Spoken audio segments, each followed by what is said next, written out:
வணக்கம். இன்றைக்கி நம்ம செய்ய போகிறது கொஞ்சம் டிஃப்ரெண்ட்டான ஹெல்தி ஸ்நாக்ஸ் ரெசிபி.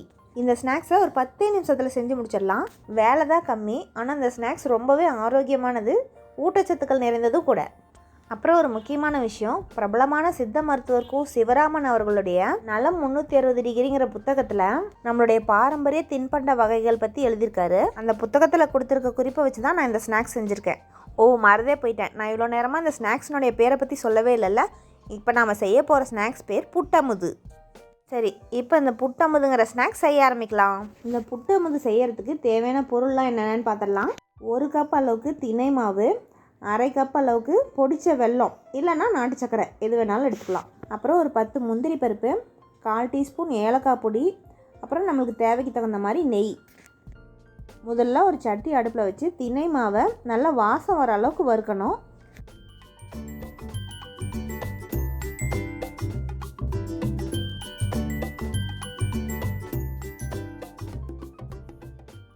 இப்போ இது நல்லா வாசம் வர அளவுக்கு வறுத்தாச்சு.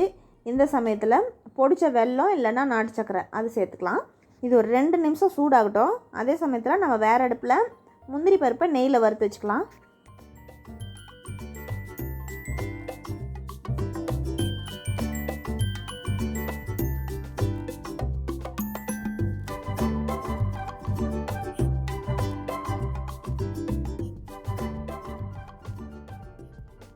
முந்திரி பருப்பை நெய்யில் வறுத்து வச்சுக்கிட்டோம். இப்போ இந்த மாவில் ஏலக்காய் பொடி போட்டு அந்த வறுத்த முந்திரி பருப்பு இருக்கு இல்லையா, அதையும் இதிலே கொட்டிட்டு தீயை அணைச்சிடலாம். கடைசியாக கொஞ்சமாக நெய் போட்டு நல்லா கலந்துக்கலாம். இதுக்கு மாவை வறுத்து தானே செஞ்சுருக்கோம், அதனால் இது கெட்டு போகாது. அதனால் ஒரு கண்ணாடி பாட்டிலில் போட்டு வச்சுட்டு டெய்லி கொஞ்சம் கொஞ்சமாக ஸ்நாக்ஸ் மாதிரி சாப்பிட்டுக்கலாம். போஷாக்கான புட்டமுது ஸ்நாக்ஸ் சாப்பிடலாம்.